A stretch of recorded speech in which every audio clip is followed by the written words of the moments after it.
Two Truths and a Lie, a podcast segment, a room full of people who knew her or thought they did. She had listed 3 statements about herself, one of them false, and watched the faces around the table tighten with certainty the moment the words, "I was once an underwear model," left her mouth. Everybody's like, we know she was never an underwear model. Take that off the list. That's got to be the lie. Kelly had laughed then, the same bright, slightly wicked laugh she used on television when something landed exactly where she wanted it.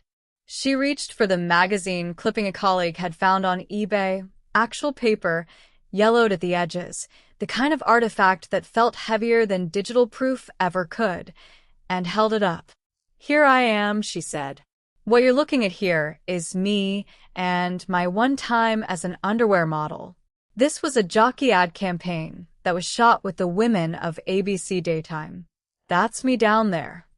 The photo showed her seated, black bra, high-waisted white pants, the rest of the ABC Daytime women arranged around her in various stages of lingerie and confidence. She looked, by her own later description, exhausted and weird. The kind of exhausted that settles into the bones after nights of feeding a newborn, the kind of weird that comes from holding every muscle in the abdomen, as if oxygen itself were optional. "Why, Kelly, do you look so exhausted and weird?" "Well, I just had a baby, so all of the oxygen I'm not expending because I'm holding in my stomach." She had not breathed properly for the entire 8-hour shoot. The stylist had taken one look at her postpartum body and decided the safest course was to sit her down and put her in high-waisted jeans. "We don't know what to do here," they had essentially said with their choices. She was also a nursing mother. "You can't believe it in this photo," she told the podcast listeners. "These are my nursing mother boobs." The room had gone quiet in the way rooms go quiet when a story is both funnier and sadder than anyone expected. Kelly kept talking because that is what she does. She defended the ad not with defiance, but with the particular brand of self-deprecating clarity that had carried her through decades of morning television. Yes, she had done it. Yes, she had looked like that. Yes, she had held her stomach in until her ribs ached. And yes, it still counted. What the photo did not show, what no still image could capture, was the morning she arrived at the studio in early 1999, still smelling faintly of baby lotion and the particular exhaustion that only new mothers recognize. Michael had been born not long before. Sleep came in fragments.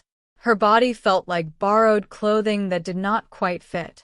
She had agreed to the jockey shoot the way she agreed to most things then, with a mixture of curiosity, professional obligation, and the quiet hope that saying yes would keep momentum alive in a career that already felt precarious.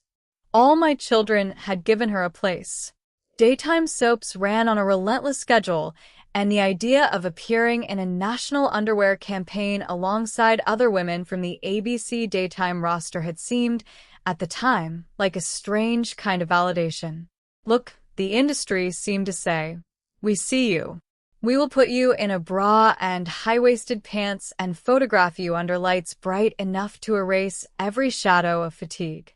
She remembered the fitting more clearly than the actual shooting. The way the bra sat differently on a body that was still adjusting to itself. The way the pants climbed higher than anything she would have chosen. The way the other women moved with the ease she could not quite match that day. Some of them had done this kind of work before. Some of them had not. All of them were professionals who understood that the camera would freeze whatever version of themselves they managed to present. Kelly had presented the version that held its breath. 8 hours. Lights. Direction. The quiet instruction to tilt the chin, soften the shoulders, look like someone who woke up feeling effortless. She did not feel effortless. She felt like a woman who had left a newborn at home and was now being asked to pretend her body had never changed. So she held her stomach. She held it through every take, every adjustment of the lights, every moment the photographer asked for something softer or stronger or more playful.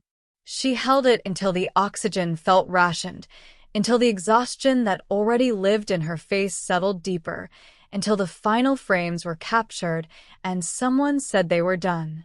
She went home that night and nursed her son, and tried not to think about how the pictures would look when they appeared in magazines months later.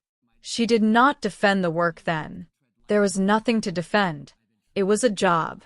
It was done. Years passed. The photo became the kind of thing that lived in the background of a career rather than the foreground.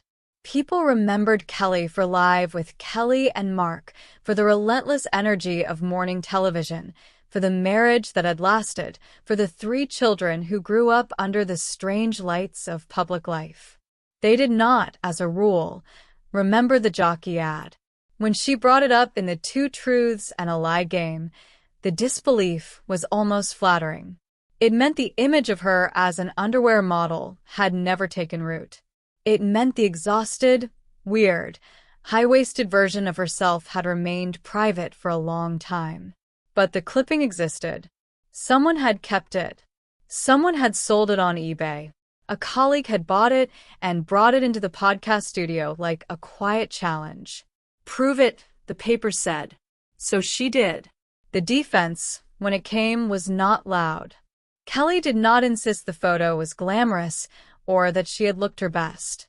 She did the opposite. She named the exhaustion. She named the nursing. She named the decision to sit her down because no one knew what to do with a postpartum body in an underwear campaign. She turned the discomfort into the story itself. I didn't breathe for the whole 8-hour shoot. This is the proof that I was an underwear model that nobody can still believe. In the days after the podcast episode aired, the photos circulated again. Some people found it charming. Some found it slightly sad. Some simply found it surprising that the woman they watched every morning had once sat under those particular lights in that particular bra. Kelly did not issue a formal statement. She did not need to. The story she had told already contained its own defense. She had done the work.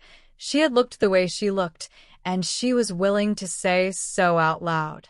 What lingered, for those who listened carefully, was the quiet insistence that the body in the photo was still hers.